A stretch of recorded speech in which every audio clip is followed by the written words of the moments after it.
I'm going to show you how to make these beautiful pleated sleeve attachments.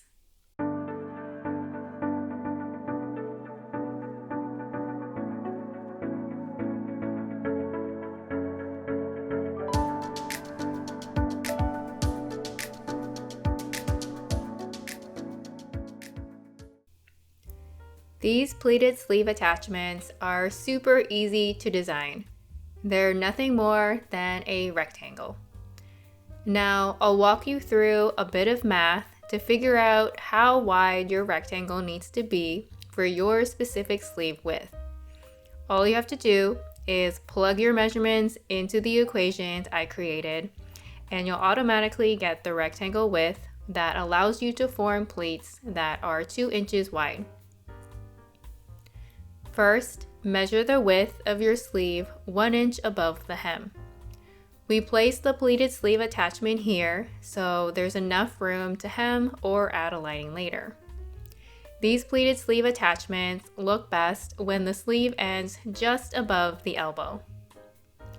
Here are the equations. Take your sleeve width at the pleat placement and divide that number by 2.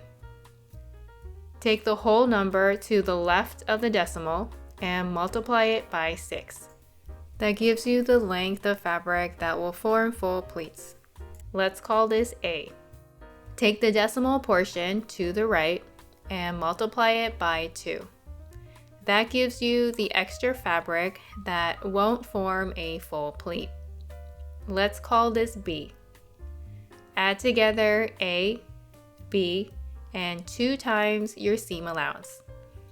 That total is your rectangle width. For the rectangle height, take 2 inches, add the distance from your sleeve placement down to about 2 inches above your wrist line, and then add 2 times the seam allowance. On the screen, you'll see the equations and numbers from my pattern.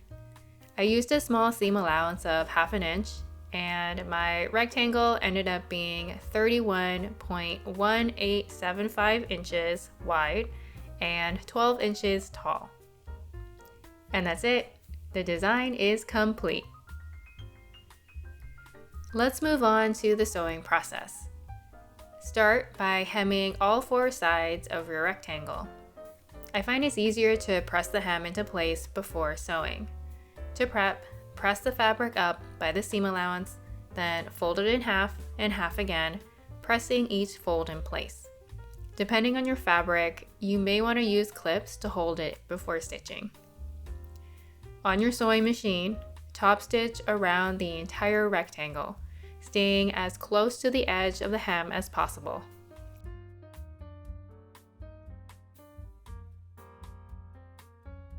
When you're done, your hem should look like this. Next, use a fabric marker to draw a line on your sleeve hem where the pleated attachment will go. On your rectangle, mark a line 2 inches down from the top. This is the section that will attach to your sleeve. Then, mark every 1 inch starting from the center and moving outwards to each end. These markings will guide your pleats. Now it's time to create the pleats. Alternate the folds inward and outward, using your markings to line everything up. Secure them temporarily with clips or pins.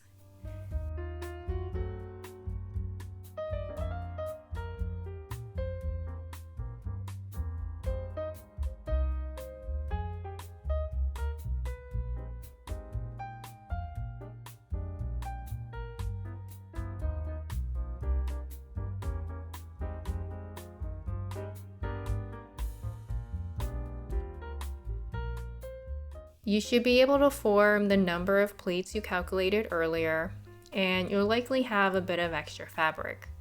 You can fold that into a partial pleat or leave it unfolded.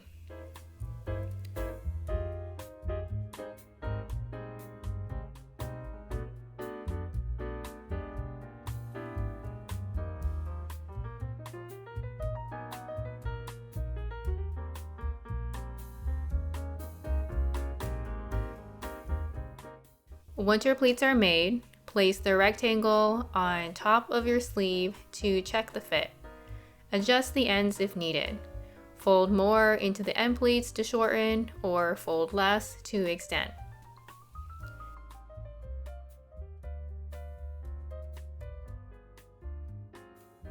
Next, sew a basting stitch, length 5, across the pleats along the line you marked earlier to hold them in place.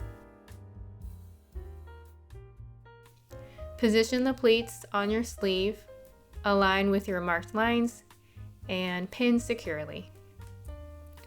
The pleats should end right at the seam allowances of your sleeve side seams. If you have a little extra fabric, simply tuck it under. If there is a small gap, don't worry, your pleated attachments will still look beautiful. If you want an exact fit, you can always unstitch the end pleats to add in a bit of excess or to remove the excess. Sew the pleats to your sleeve.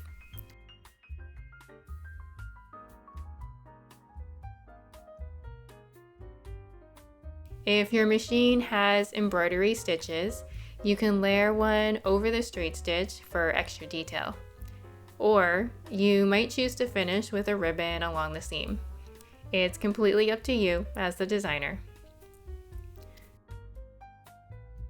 Finally, sew the side seams of your sleeves together and attach them to your bodice.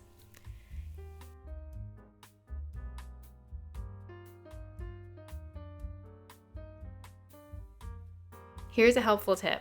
When sewing near the pleated attachments, use a seam jumper to smoothly stitch over the bulk of the pleats.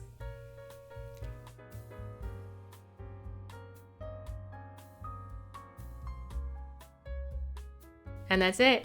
Your beautiful, dramatic pleated sleeves are complete.